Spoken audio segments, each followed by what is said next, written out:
De antemão, peço desculpa pelo atraso, tá, gente? Mas vamos lá. Me digam se vocês estão vendo a tela de compartilhamento.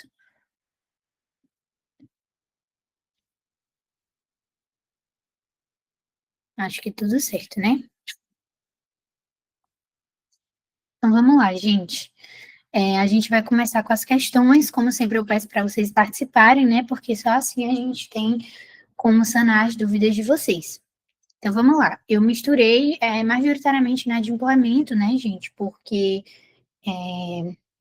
provavelmente é o que vai mais cair. E a gente já estudou os outros conteúdos passados e tudo, então eu vou focar mais nesse, até porque a gente só teve um chat sobre esse conteúdo, tá? Então vamos lá. A Adriana é fisioterapeuta e prestou serviços à Vitória, né, com sessões de fisioterapia. Como a contraprestação ao prestado, Vitória se comprometeu a pagar a quantia de R$ 1.000 a Adriana. A obrigação foi registrada em instrumento contratual escrito e, posteriormente, Adriana cedeu seu crédito contra Vitória para Paulo. Sobre a cessão de crédito de Adriana para Paulo, assinale a afirmativa correta. E aí, gente, vocês acham que é a letra A, letra B ou letra C?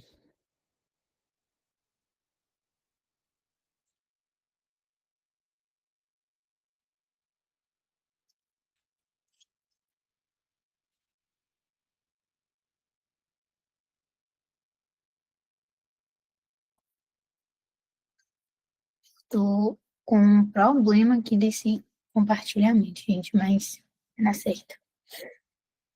E aí, gente, o que vocês acham? A, B ou C?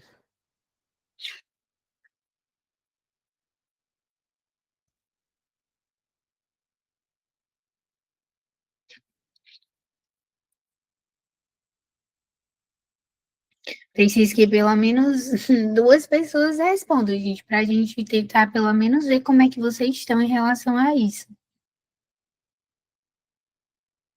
A Ana Sofia disse letra B.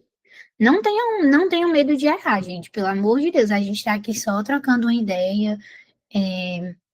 Enfim, não tenham medo, ninguém que vai ser julgado, não, tá bom? Então, eu peço de verdade para que vocês participem, tá bom? Essa eu vou seguir em frente, mas eu peço para que vocês participem das próximas. A letra B é a letra correta, como a colega de vocês manifestou a opinião aí dela, né? Ela acertou. Então vamos lá, gente. Sobre essa sessão de crédito de Adriana para Paulo, né?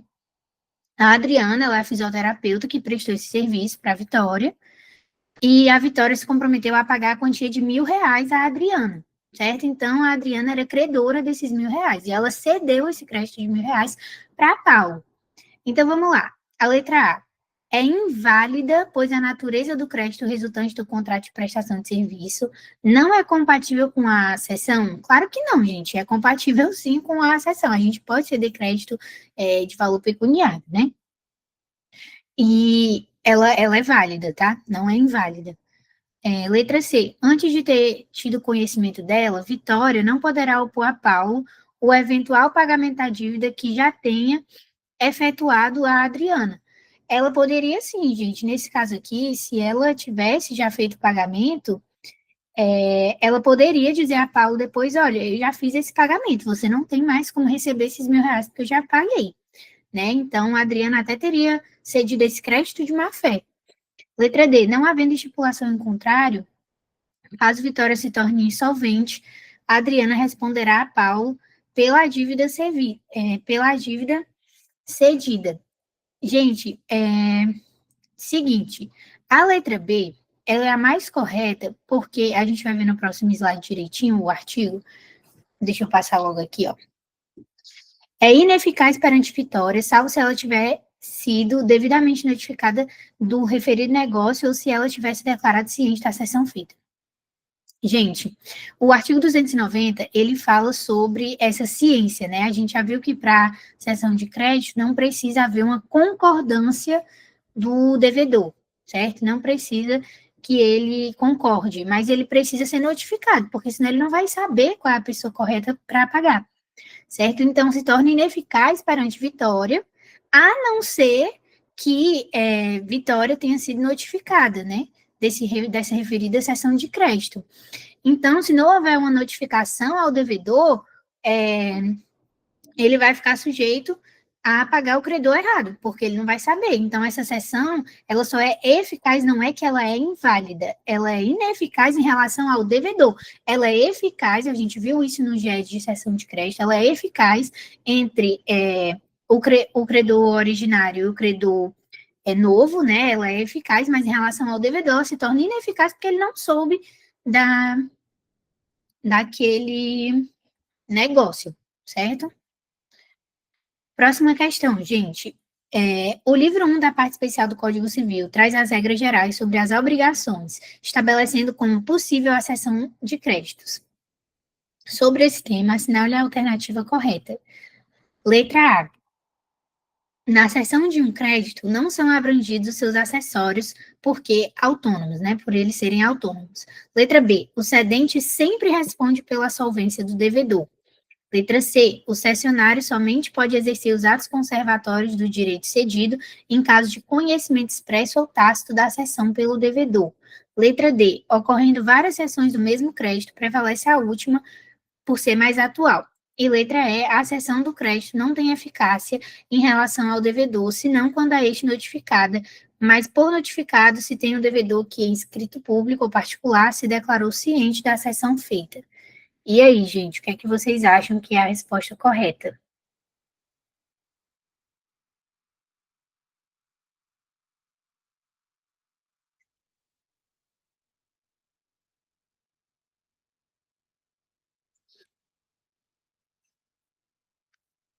Dá um tempinho aí para vocês responderem.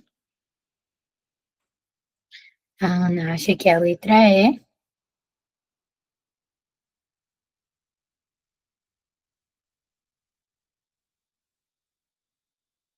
Mais alguém?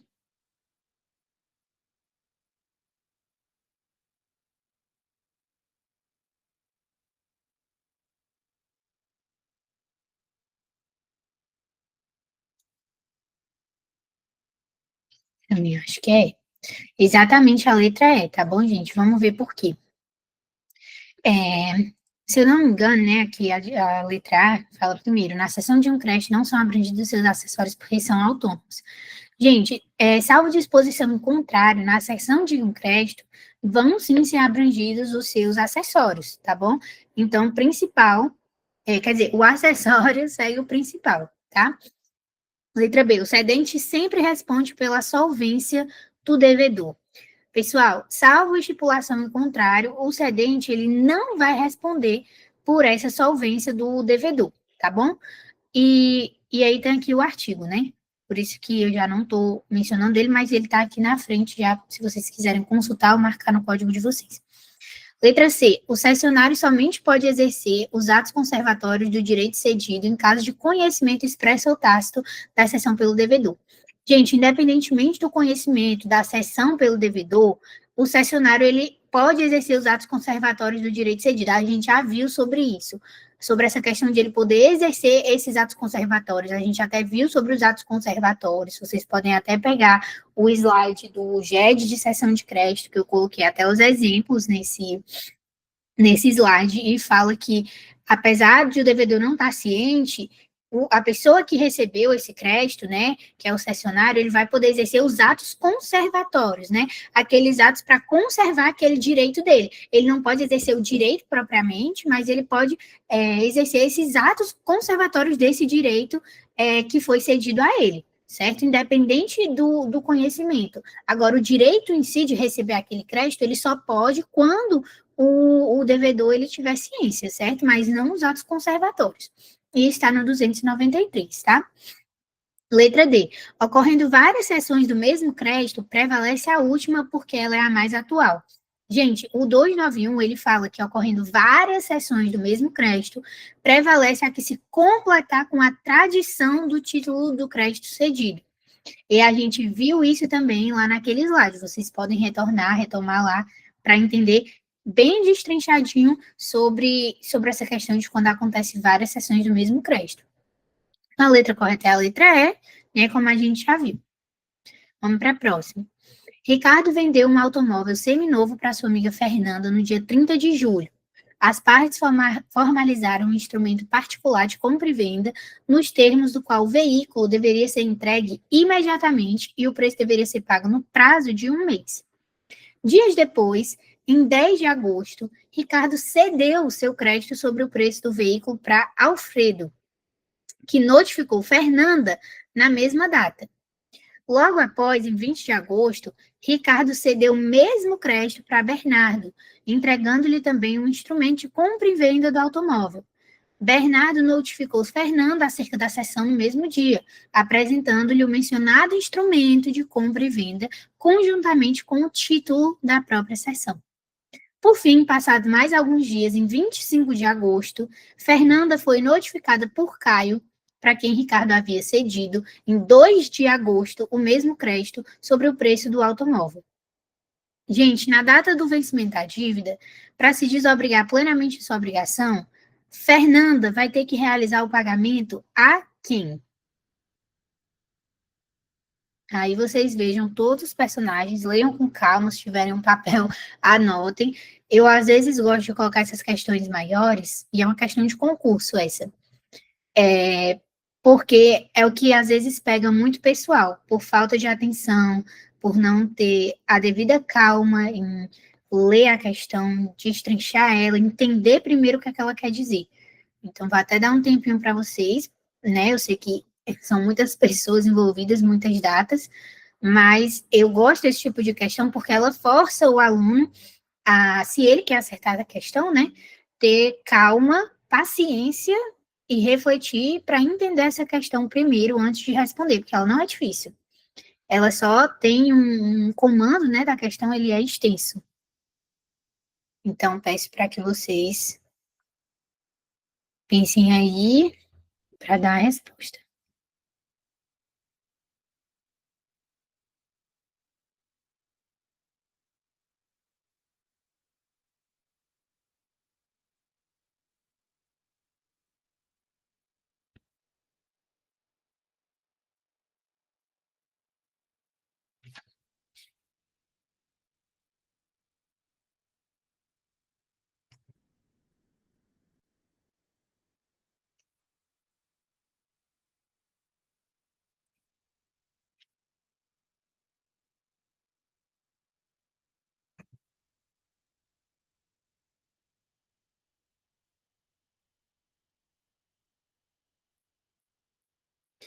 E aí, gente, temos alguma? Vou dar mais um minutinho.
Renata disse B, mas alguma pessoa, pelo menos, quer se manifestar, gente?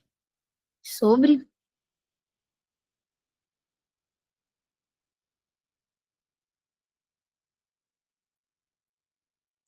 Na dúvida, vou na B também.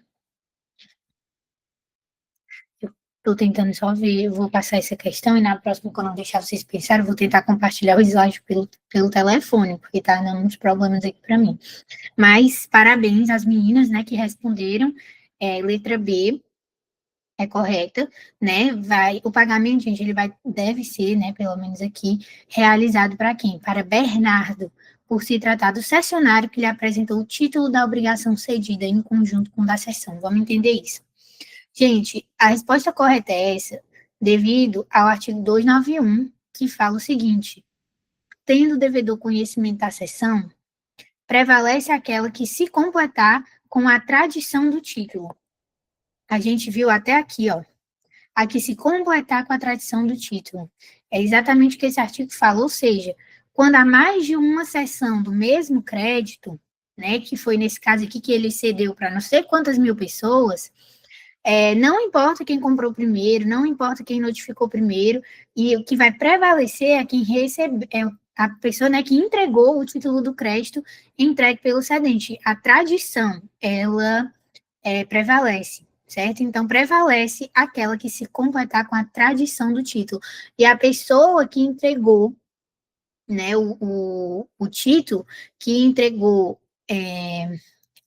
o instrumento aqui, Bernardo, notificou Fernanda, tarará, apresentando-lhe o mencionado instrumento de compra e venda conjuntamente com o título da própria sessão. Então, ele foi o único que entregou, né? Foi o único que teve, de fato, a tradição. Então, o próprio artigo diz que se prevalece aquele que se completar a tradição do título. E quem fez isso foi o Bernardo. Por isso que vai para ele, não para o primeiro a quem ele cedeu, né? Não a quem primeiro comprou aquele crédito, nem nada. Certo, gente? Deixa eu só ver se eu consigo, pessoal, compartilhar a minha tela pelo celular. Aí vocês, eu só ler essa questão para vocês irem pensando. Vamos lá. Fernão Dias, proprietário de um imóvel localizado na Avenida Domingos Martins Cabreira, em São Paulo, celebrou o contrato de locação residencial com José de Anchieta pelo prazo de 30 meses. Entre as diversas cláusulas contratuais, há a previsão de cláusula penal em caso de inadimplemento total ou parcial da obrigação. Com base no ordenamento jurídico brasileiro a respeito do tema cláusula penal, afirma a afirmativa correta. Aí, vejam aí o que vocês acham. Se é A, B, C, D ou E.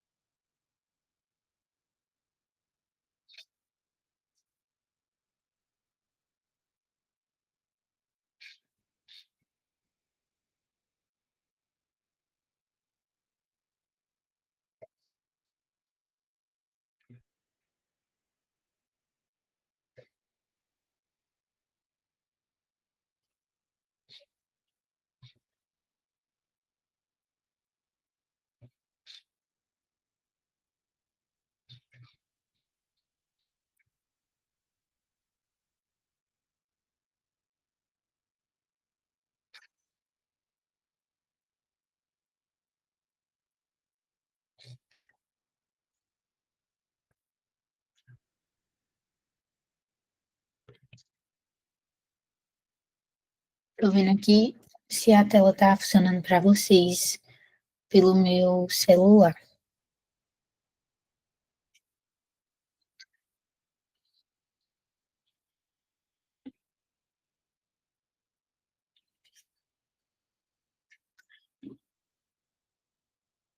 Acho que tá, né?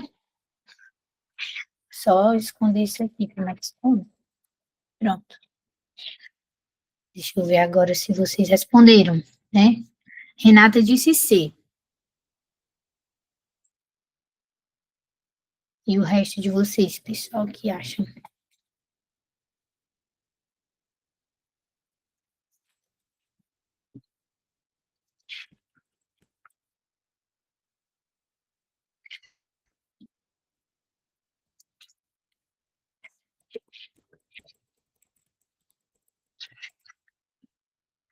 Ana disse A. Ah, Renata disse A, Emily disse B e a Ana disse A, né? Também. Mais alguém, pessoal, queira se manifestar?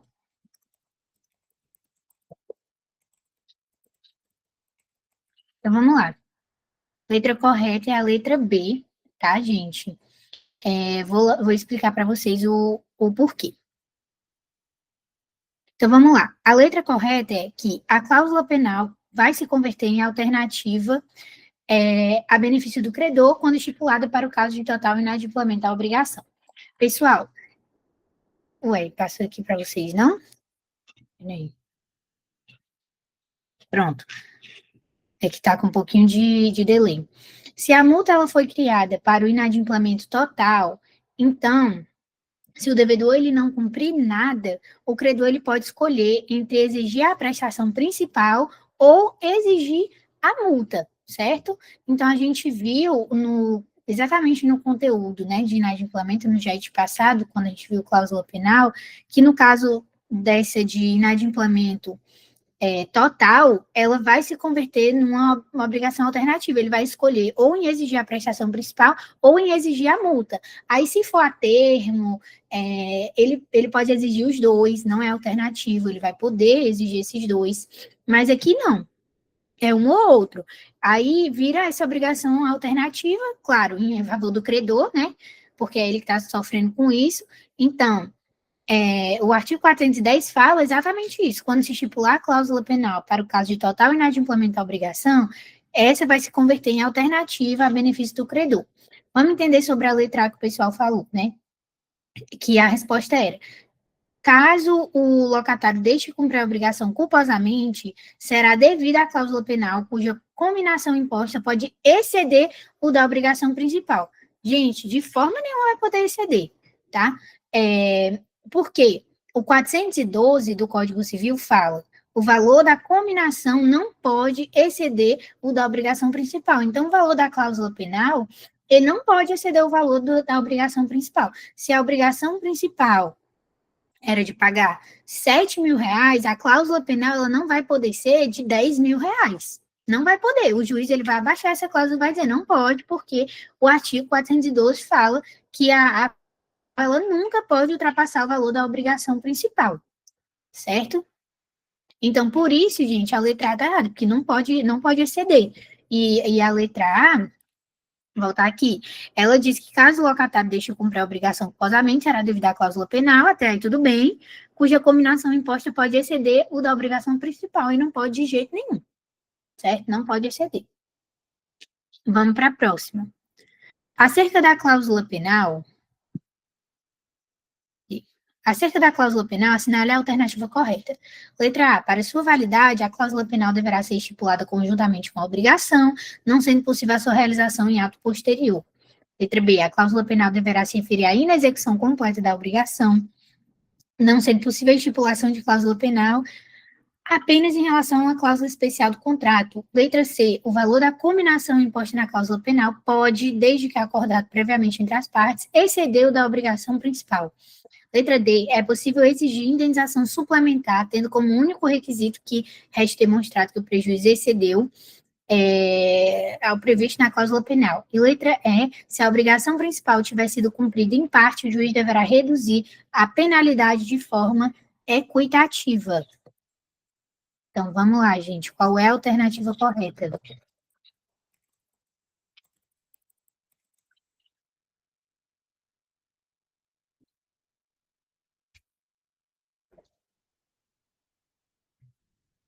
Letra A, diz a Emily.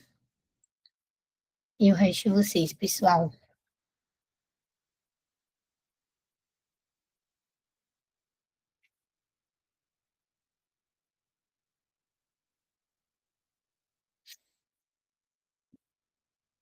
Mais alguém? Ah, mas estou em dúvida também. Letra A. Vamos lá, gente. É um pouquinho pegadinha, né? Mas a letra é a letra correta. Vamos entender por quê. Gente, vou começar pela letra A, né? Que foi a que vocês tiveram dúvida. A letra A, ela fala a parte errada, né? Que diz assim: para sua validade, a cláusula penal deverá ser estipulada conjuntamente com a obrigação. Gente, essa é a parte errada. A cláusula penal deverá ser estipulada conjuntamente com a obrigação. O que é que isso significa? Está dizendo que a cláusula penal ela tem que ser estipulada no momento que a obrigação foi estipulada. Só que isso, gente, não tem falando em lugar nenhum. Não existe nenhuma exigência legal de que a cláusula penal ela tem que ser pactuada no mesmo momento do contrato principal. O Código Civil permite uma pactuação posterior, desde que haja acordo com as partes. Não existe um artigo que exija que a cláusula seja feita simultaneamente com a obrigação, certo? Ela pode ser feita posteriormente, também. Então, não existe a gente afirmar isso porque não é um entendimento, assim, e realmente pode acontecer de ser estipulada depois, né, do contrato ser feito, né, depois da obrigação ali pode ser feita uma cláusula penal depois, por isso não seria a letra A. Letra B, a cláusula penal deverá se referir à inexecução completa da obrigação, não sendo possível a estipulação de cláusula penal apenas em relação a uma ou algumas cláusulas do contrato. Tá erradíssimo, né, gente? Até porque a gente já viu que pode existir aí caso de cláusula para inadimplemento total, parcial, para mora, né, se tiver atraso, ou o descumprimento de uma cláusula específica. A gente já viu isso também.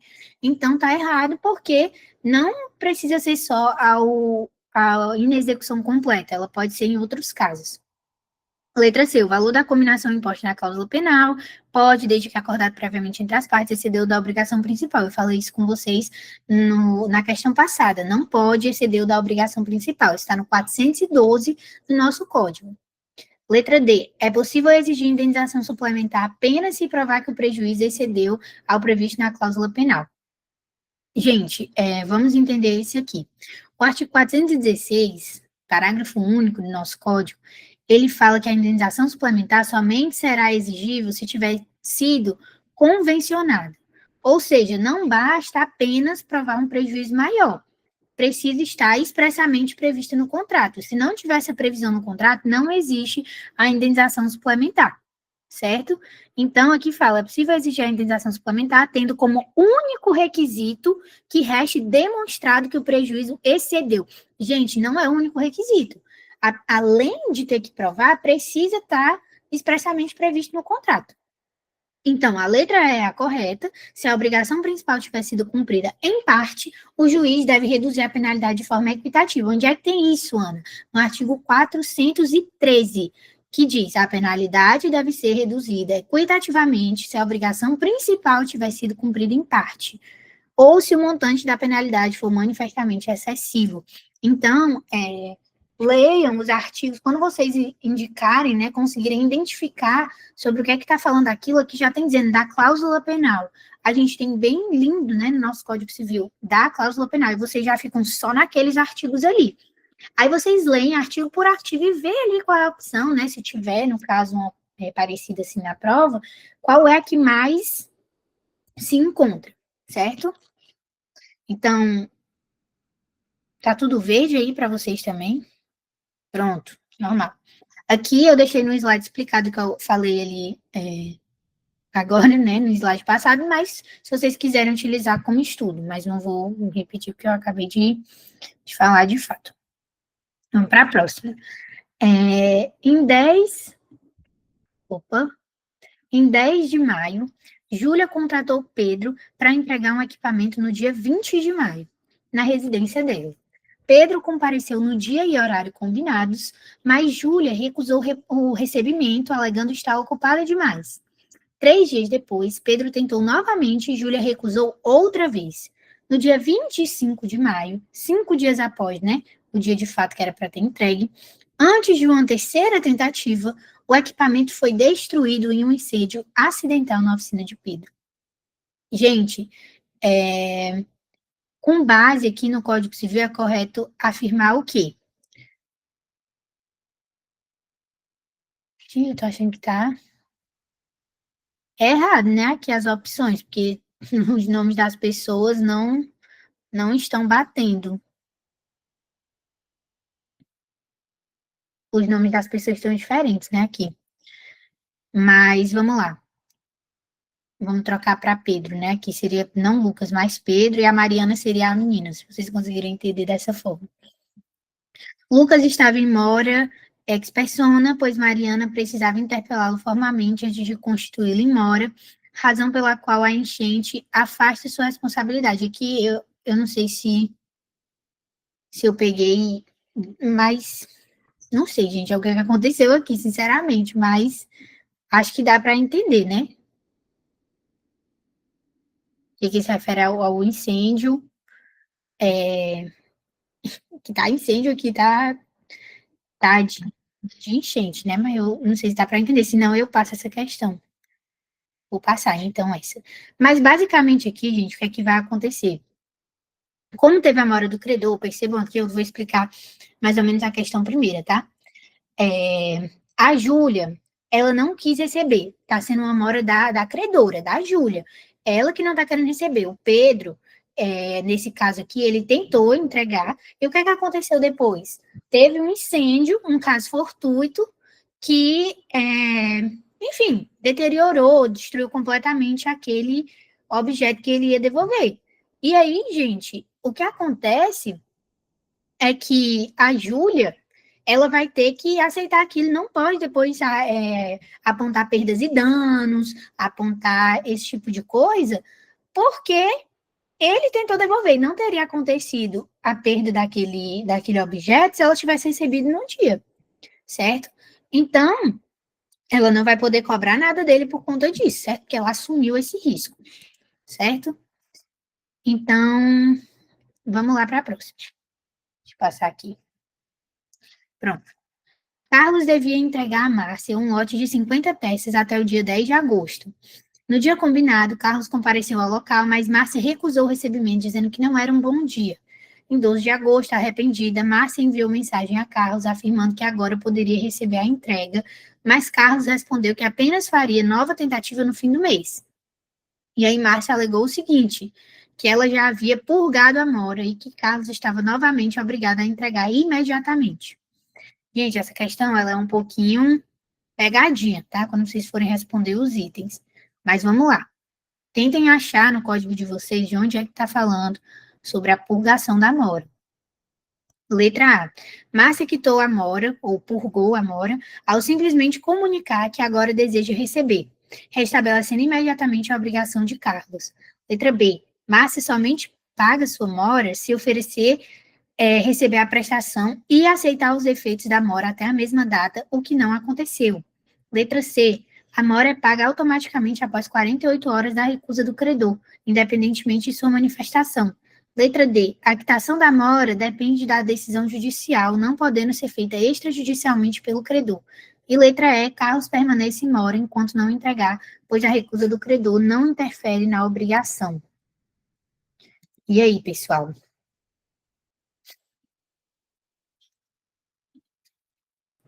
Ana, a tela ficou verde. Vixe, Maria!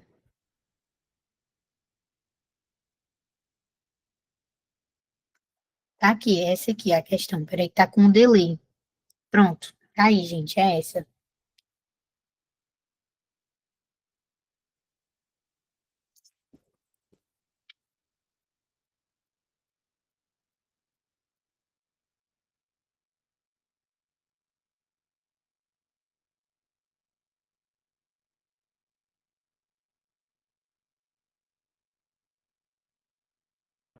Ela é um detalhe bem pequeno que faria as pessoas errarem essa. Bem pequenininho, mas tá no código.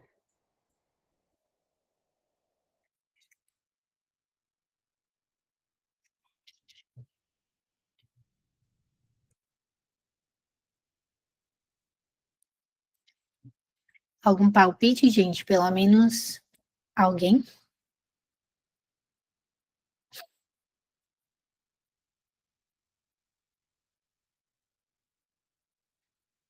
Letra B?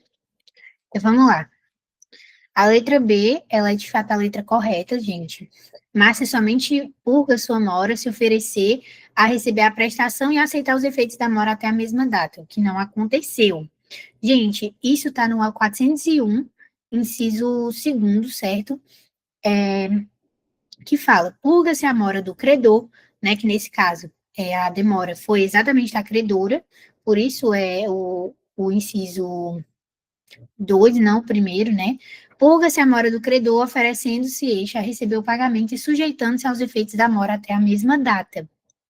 Ou seja, pessoal, tem duas condições obrigatórias aqui, certo? Duas. Primeira, o credor ele deve se oferecer a receber, que foi o que ela fez, mas o credor ele deve aceitar os efeitos da própria mora até o momento da oferta. E isso tem, né, nesse inciso. Por isso, a gente precisa ter cuidado as duas condições obrigatórias. Então, ele deve aceitar os efeitos da sua própria mora até o momento dessa oferta, ou seja, os custos, os riscos, as consequências do atraso que ele mesmo causou, certo? E a Márcia, ela não fez isso. Ela simplesmente disse que aceitava receber, né? Por isso que eu disse assim, que é um detalhe muito pequeno, né? Mas ela também precisa aceitar os efeitos, né? Dizer ali, olha, eu estou ciente e assumo esses efeitos, né, da minha demora. Aí a letra A está errada. Diz Márcia que tua mora ao simplesmente comunicar que deseja receber, não, né? Porque não basta só comunicar, ela precisa aceitar os efeitos dessa mora. Letra C, tá errada, né? Porque diz a mora é purgada automaticamente após 48 horas, e isso não existe. Não existe na lei nenhum prazo de 24 ou 48 horas para purgar a mora automaticamente. Ela não se extingue sozinha, tá? Ela depende de um ato formal do artigo 401. Letra D, depende de decisão judicial. Gente, a purgação da mora, ela pode ser feita extrajudicialmente, ou seja, fora do poder judiciário. Basta, né, o credor cumprir as condições legais do 401 que a gente acabou de ver. Não precisa de intervenção judicial para isso, tá? Não precisa, pode ter, pode, mas não precisa. E letra E que fala, carros permanecem em mora mesmo com a recusa do credor. Tá falso, porque se o devedor ele comparece e o credor recusa injustificadamente, ocorre a mora do credor. Não é Carlos que está em mora, e sim a credora que está, porque ele tentou fazer esse pagamento. Então, vamos para a próxima questão. A respeito de inadimplemento das obrigações e de aspectos relativos aos contratos, assinale a opção correta de acordo com o Código Civil. O inadimplemento da obrigação positiva e líquida no seu termo constitui o devedor em mora apenas mediante, desculpa, gente, interpelação judicial ou extrajudicial. Letra B. É vedado às partes estipular contratos atípicos, uma vez que a legislação estabelece um rol taxativo de contratos admitidos no direito civil. Letra C. Nos contratos de execução continuada, se a prestação de uma das partes se tornar excessivamente onerosa, com extrema vantagem para outra, em virtude de acontecimentos extraordinários e imprevisíveis, o devedor poderá pedir a resolução desse contrato. Letra D. A herança de pessoa viva pode ser objeto de contrato, devendo este ser feito por instrumento particular. E letra E, na formação dos contratos, a proposta do contrato obriga o oblato, se o contrário não resultar dos termos dela, da natureza do negócio, das circunstâncias do caso. É com vocês, pessoal, a resposta.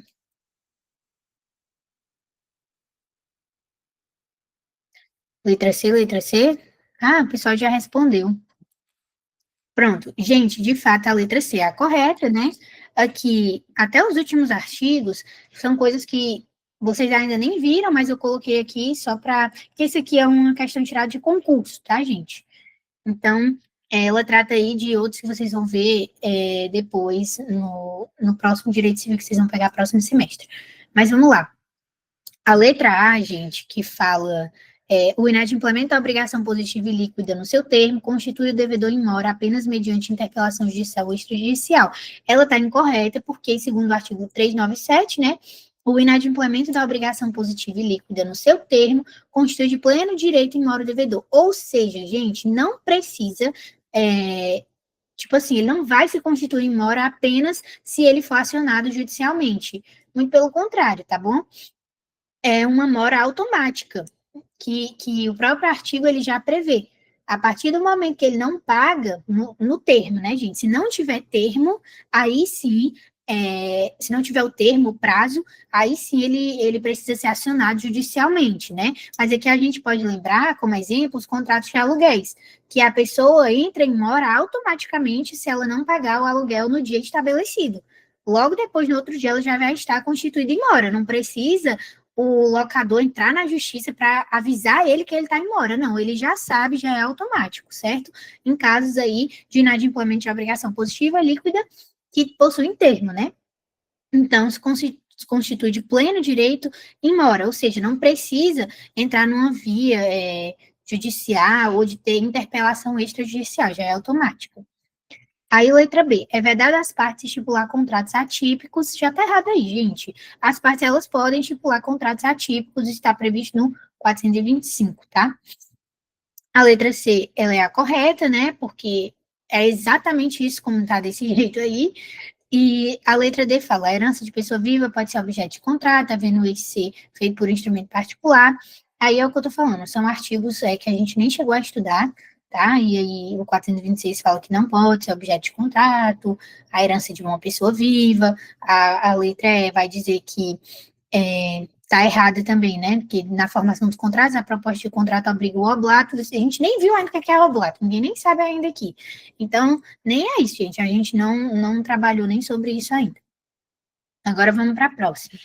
3 empresários, Lucas, Mariana e Otávio, firmaram um contrato indivisível para fornecer um único equipamento industrial a uma fábrica no valor de R$ 90 mil.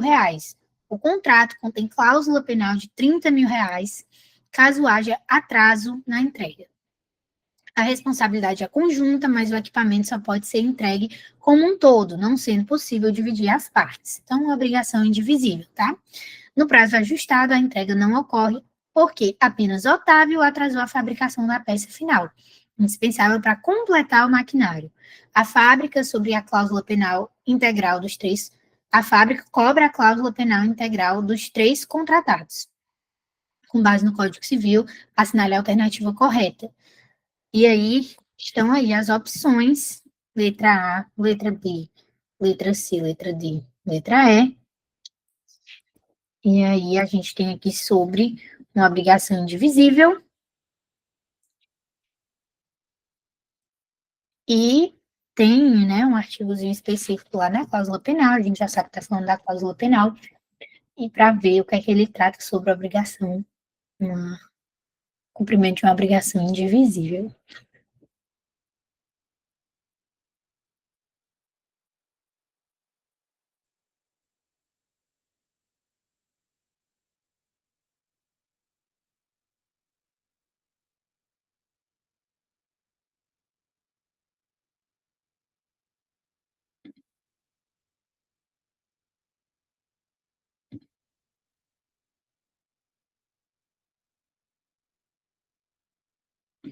E aí, gente, alguém? Vocês podem olhar no código de vocês, né, se vocês quiserem. Letra B, disse a Ana. Eu vou assim, gente, quando uma pessoa responder já, né, já que tá tendo menos, assim, respostas, eu já vou indo, porque ainda tem algumas outras questões, né, e eu não quero também atrasar tanto assim, tá? Então, não fiquem chateados, porque senão é que não tem um receio de não dar tempo, tá bom? Então, a letra... Gente, por que esse negócio ficar verde, né? Letra B é a correta de fato, tá bom, pessoal? Vamos entender aqui o porquê que a letra B, nesse caso, é a correta, né? Os 3 devedores, eles incidem na pena, mas ela só pode ser exigida integralmente do culpado, cabendo aos demais apenas o pagamento proporcional às suas quotas. Então, é o seguinte, pessoal,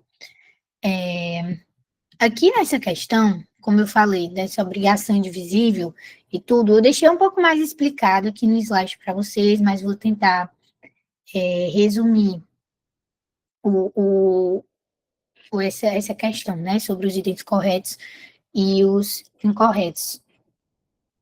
Eu estou só tentando ver aqui, porque não está passando o slide. Pronto. Gente, está correta a letra B, porque fala exatamente o que fala o artigo 414 do Código Civil. Então, vocês podem marcar também. Fala, sendo indivisível a obrigação, todos os devedores caindo em falta, no caso, um deles, incorrerão na pena, mas esta só se poderá demandar integralmente do culpado, respondendo cada um dos outros somente pela sua quota. Ou seja, gente, como a obrigação aqui é indivisível, todos eles podem cair nessa cláusula penal, certo? Perante o credor, mas só o culpado, que é o Otávio, ele pode ser cobrado integralmente, certo? Os demais devedores, no caso aqui Lucas e Marina, eles respondem apenas pela sua cota parte e têm o direito de regresso contra o culpado. O que é esse direito de regresso? É justamente, se eles forem cobrados, nessa cláusula penal que é de 30 mil, cada um vai ter que pagar 10 mil. Então, o resto que não foi culpado só pode pagar até sua cota parte. Eles não podem ser chamados a pagar pelo todo. Só quem pode ser chamado a pagar pelo todo foi quem causou aquele problema. Então, eles pagam a quota parte e depois eles têm esse direito de regresso, que seria eles se voltarem contra o Otávio para cobrar aqueles 10 mil, né? Cada um cobrando os 10 mil que pagaram. Então, esse é o direito de regresso que eles teriam. Próxima questão, gente. A empresa X atrasou a entrega de um equipamento industrial contratado pela empresa Y. Em razão disso, Y comprovou gastos extras de 18 mil reais para manter funcionários ociosos, comprovou perda de um contrato que lhe geraria lucro líquido estimado em 70 mil reais, e também comprovou que os juros de mora não cobrem integralmente o prejuízo, e esse contrato não possui cláusula penal. É correto afirmar que Y pode exigir o quê, gente? Já que a empresa X, ela atrasou. Letra A, apenas os prejuízos efetivos, pois os lucros cessantes não são indenizáveis sem cláusula penal. Letra B, somente os lucros cessantes, desde que provado o lucro líquido certo e não apenas estimado. Letra C, danos emergentes, lucros cessantes e ainda indenização suplementar, além de juros, desde a citação, correção, custos e honorários. Letra D, somente os lucros cessantes, pois os gastos com funcionários não têm relação direta e imediata com atraso. Letra E, dano emergente e lucros cessantes, mas sem possibilidade de indenização suplementar, pois não há pena convencional. E aí, gente, o que vocês acham?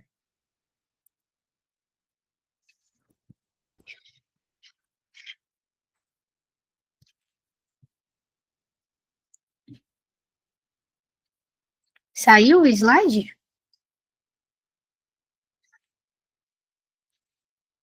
Voltou?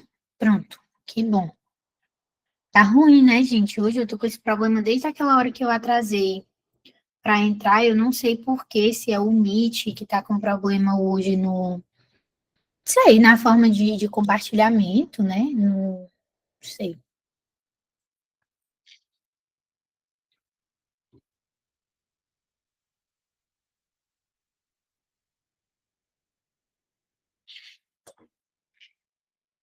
E Natasha, que a letra E.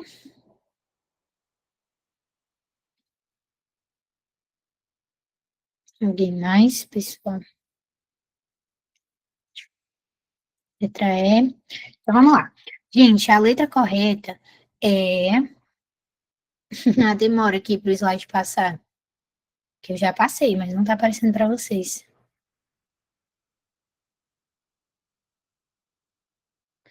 Mas enfim, gente, a letra correta é a letra C, certo?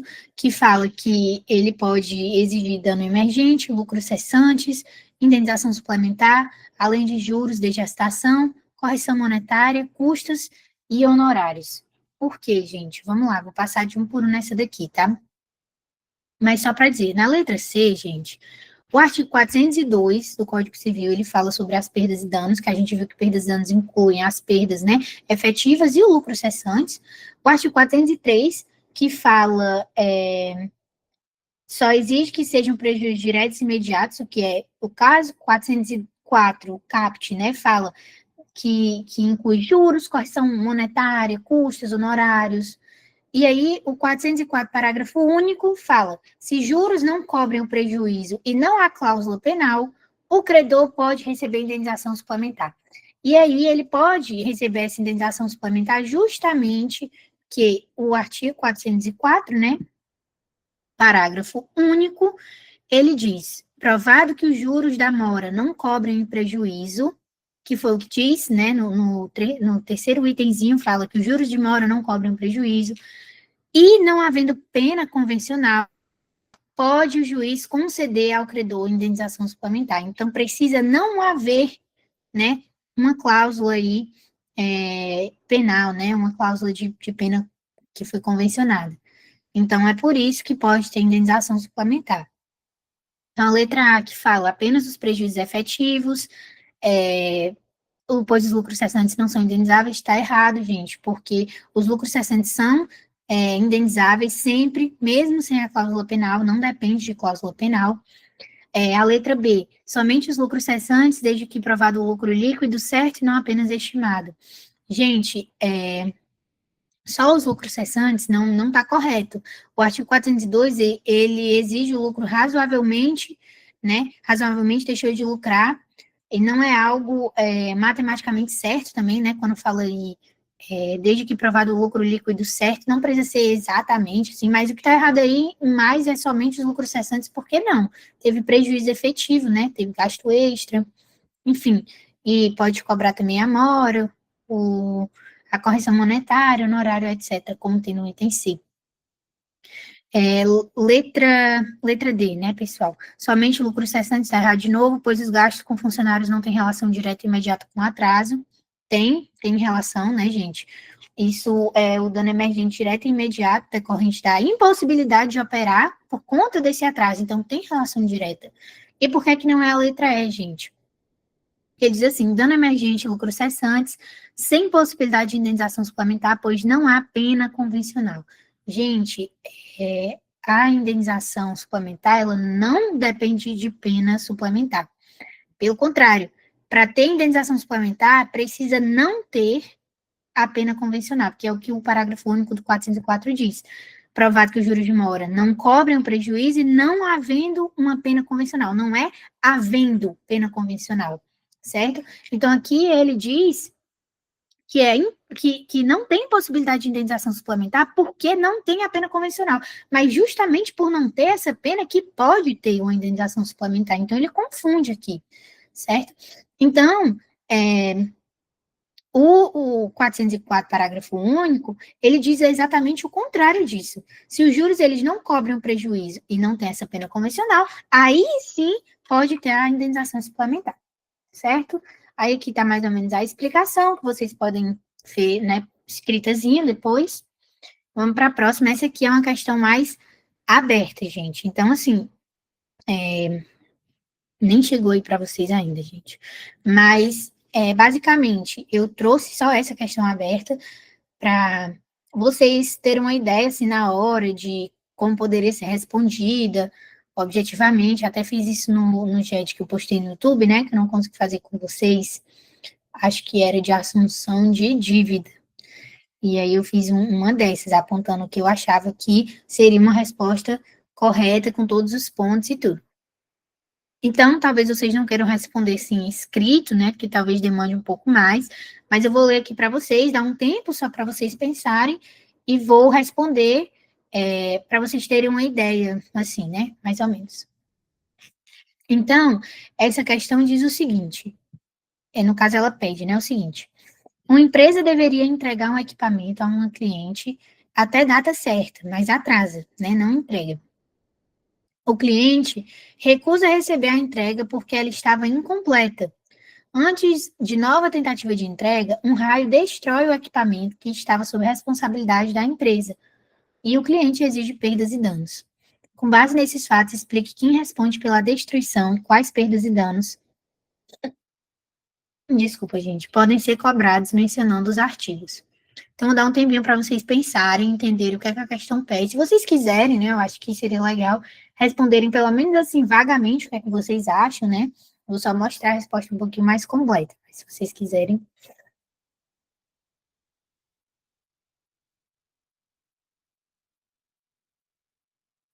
Basicamente, o que está dizendo aqui, né, que essa empresa ia entregar um equipamento numa data certa, mas essa empresa atrasou.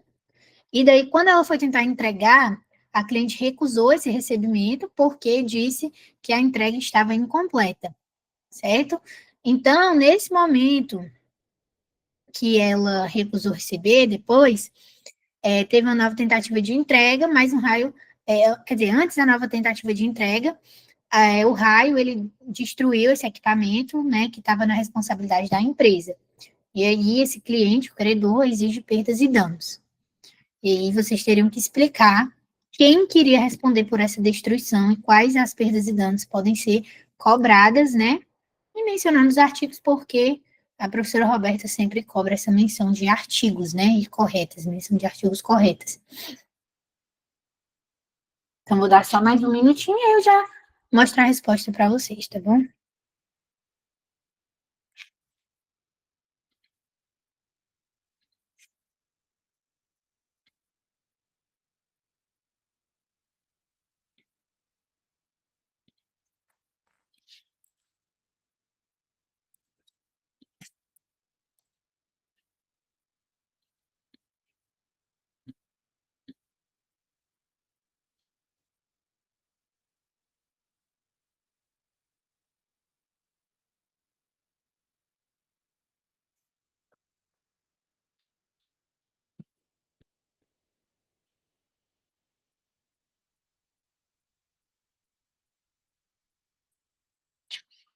Então, vamos lá, gente. O que eu acho que seria uma resposta interessante nesse caso, certo? Seria essa daqui, principal, né, que tá, que eu consegui apontar aqui exatamente pelo celular. Deixa eu só ver. Emily. A empresa deverá responder, já que não foi cumprida a obrigação. É exatamente essa a ideia principal, tá? Vamos lá. Gente, como a obrigação tinha data certa, a empresa incorreu em mora do artigo 397 no momento do atraso, certo? Então, vamos lá. A empresa primeiro já estava em mora, né, porque ela atrasou, e depois a recusa do cliente foi legítima, porque a prestação ela estava incompleta, como diz a própria questão.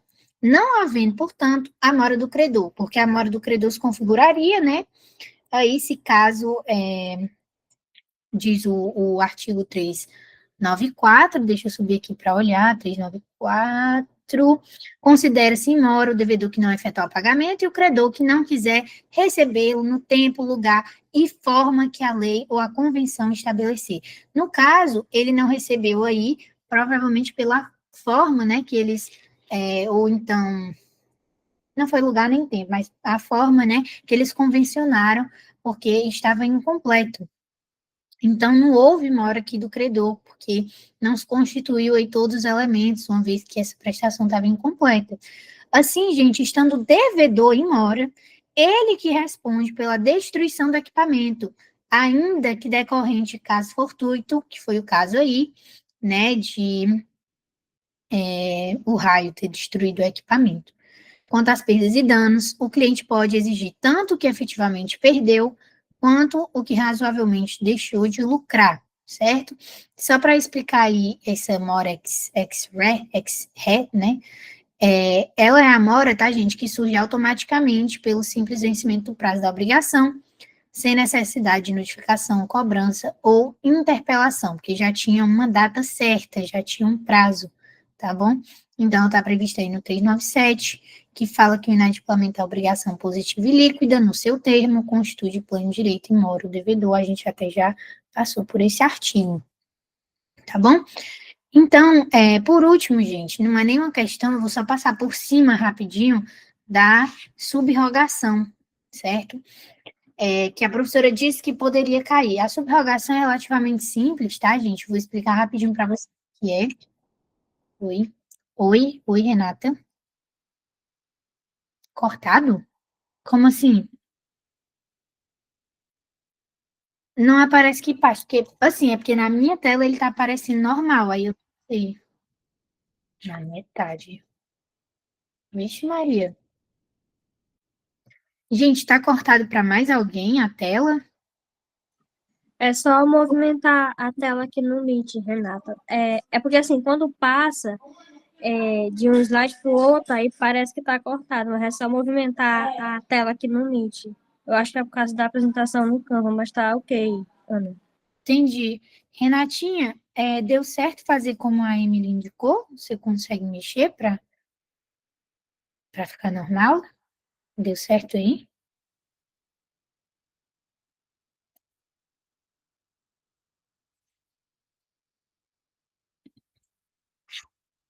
Pronto, então tá certo.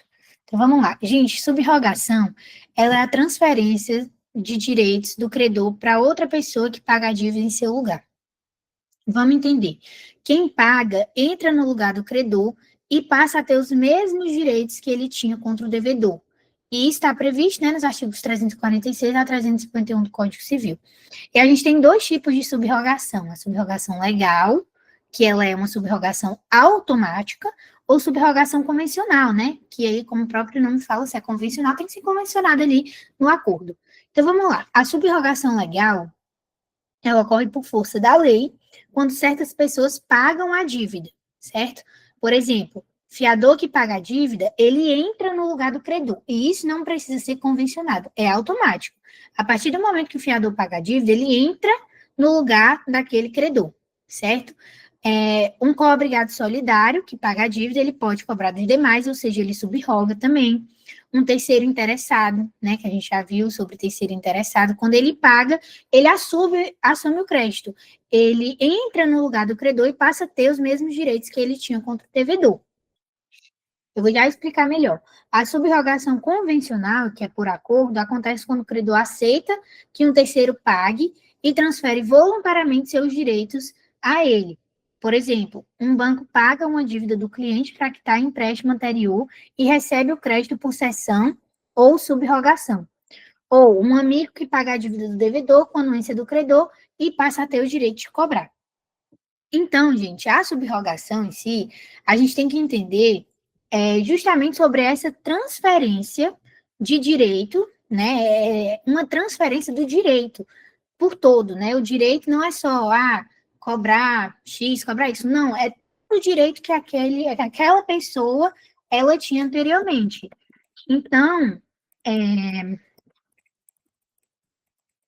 Então, gente, o exemplo até aqui mais fácil que eu botei em cima é o seguinte: Maria devia 5 mil reais a João. Só que Pedro, que é fiador de Maria, no caso, paga essa dívida. O resultado vai ser que Pedro é fiador. Fiador, gente, passa por uma subrogação automática, subrogação legal, porque está prevista na lei. Ele fica subrogado nos direitos de João e pode depois cobrar da devedora Maria os 5 reais. Ou seja, gente, a gente tem 3 sujeitos nessa relação. Maria e João, que começa primeiro aqui. Só que tem um terceiro, que é o fiador, que é o Pedro, que ele seria o meu mindinho aqui. Então, a gente tem Maria, João e Pedro, certo? Mas vamos dizer que Pedro está fora da jogada no começo. Maria não consegue pagar João. Aí ele vai acionar o fiador. Aí entra João. João paga o Pedro. Aí o que acontece? O Pedro já está satisfeito. Por que o Pedro está satisfeito? Porque ele já foi pago. Como o fiador ele pode ser chamado a pagar, o João, que é o credor desses 5 mil reais, pronto, recebeu, o fiador fez o pagamento dos 5 mil. João sai da obrigação. Aí, gente, o Pedro, que é o fiador, é como se ele assumisse o lugar do João. Por quê? Porque como ele pagou uma dívida que era de Maria, ele agora é como se fosse o novo credor. Ele agora é como se fosse o João. Ele agora adquire os direitos do João, porque o direito do João antigamente era de cobrar esses 5 mil e tudo mais. Então, é como se ele assumisse a posição do João agora para cobrar Maria. Ele subroga os poderes, os direitos, né, do João, e agora acontece de Maria ter que pagar ele. Então, é como se Pedro agora é João, certo? Nessa obrigação, justamente porque ele subrogou. Então, é uma transferência que pode ser automática, né? Como a gente viu, ou convencional, dos direitos do credor a outra pessoa que paga a dívida no lugar do devedor. Então, quem paga pelo devedor, que nesse caso aqui, Pedro pagou por Maria, assume depois o lugar do credor, porque aquele credor original, ele vai sair da obrigação, uma vez que essa pessoa pagou pelo devedor. Só que quem pagou pelo devedor agora vai poder cobrar do devedor o que pagou por ele. Então, se a Renata deve a Emily e eu pago pela Renata, é como se eu ocupasse o lugar da Emily para cobrar a Renata do que eu paguei por ela, certo? Então, quem paga pelo devedor assume o lugar do credor e passa a ter exatamente os mesmos direitos, garantias e preferências que o credor original possuía, certo? Então, a subrogação é um meio de extinção de uma obrigação, porque ela extingue a relação do devedor, né, credor original e cria uma nova relação de que o devedor agora passa a ser o... Perdão, gente, perdão. Vou explicar de novo. A subrogação, ela é um meio de extinção da obrigação. Por quê? Ela vai extinguir a relação do devedor com o credor original. Tinha um devedor, como eu falei, no caso Maria, João era o credor original, então ela extingue essa relação, cria uma nova relação. Entendam que sempre vai acontecer a extinção de uma para a criação de outra, porque extingue a relação do devedor com o credor original e ela cria uma nova relação onde o devedor continua, ele nunca sai dessa posição de devedor, Maria nunca sai nessa posição de devedora, mas o terceiro que pagou agora é o novo credor, certo? Então, vai ter uma relação que vai ser extinta e uma que vai ser criada.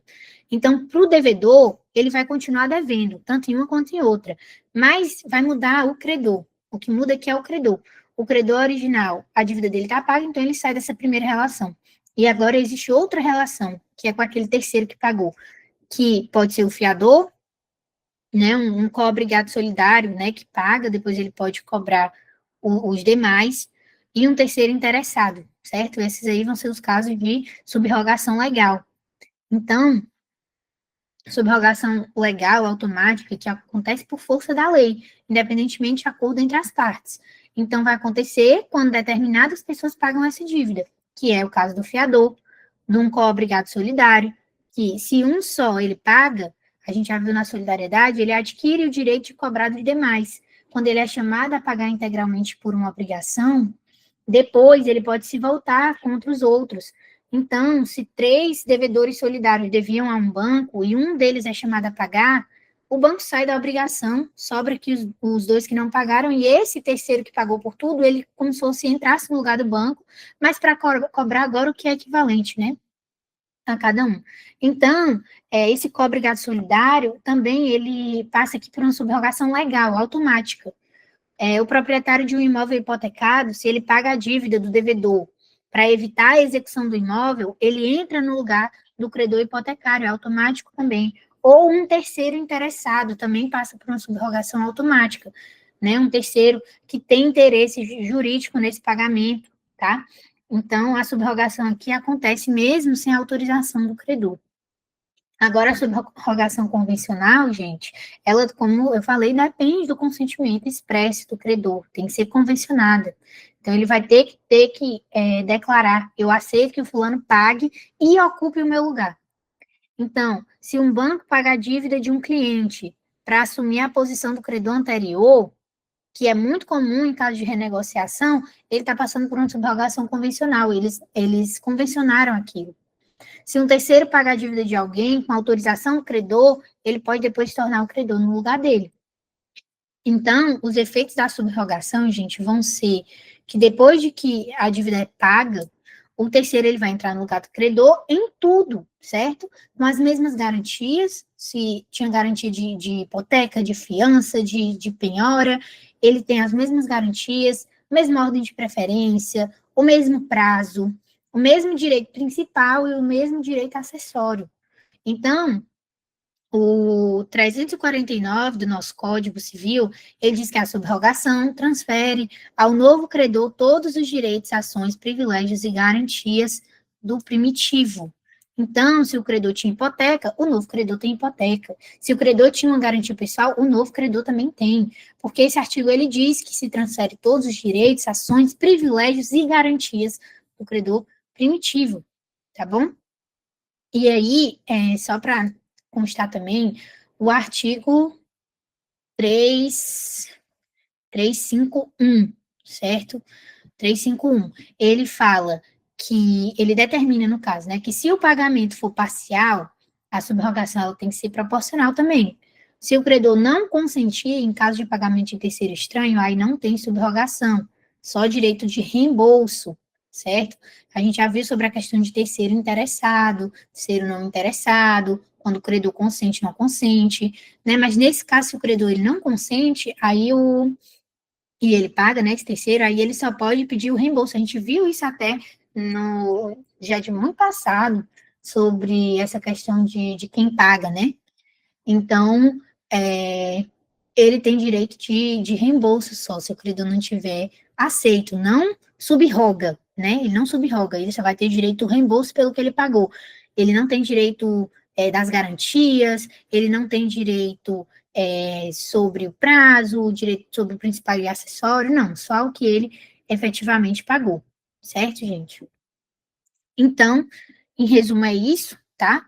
Sobre subrogação, não é tão difícil, a gente acaba que vê a subrogação na solidariedade ativa, passiva, de quem paga, né? A gente passa até por cima, mas eu quis só fazer uma recapitulação com vocês sobre ela, já que ela pode ser cobrada. Sobre a prova, gente, vocês, sim, o que eu mais friso, gente, tenham muita atenção, paciência, leiam os artigos direitinho, porque às vezes a gente marca uma coisa que parece correta, mas no artigo está escrito que não é aquilo ali, mas a gente passa assim por cima. Então, é a última prova de vocês, tá? Eu acompanho com a professora Roberta ali um pouco das notas de vocês, e algumas pessoas eu fico com receio, né, de não passarem por conta dessa nota mínima, né, da AV3. Então, estejam atentos, gente, é o que eu peço a vocês. Fiquem sempre atentos à questão, fiquem sempre atentos ao artigo. Vocês têm consulta, aproveitem dessa consulta de vocês. Não é todo professor que deixa fazer prova consultada, certo? Então, se vocês têm o código na mão,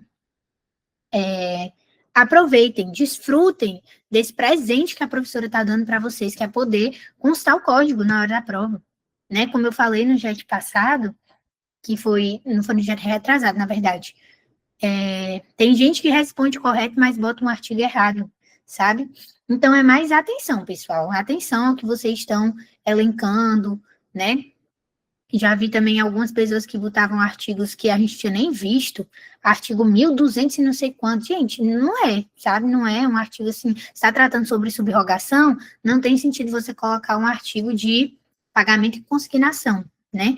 Então, assim, eu não duvido da capacidade de ninguém aqui, eu sei que todo mundo se esforça, é inteligente, mas às vezes falta atenção, né? A gente está nervoso na prova. Então, assim, né? Quem conseguir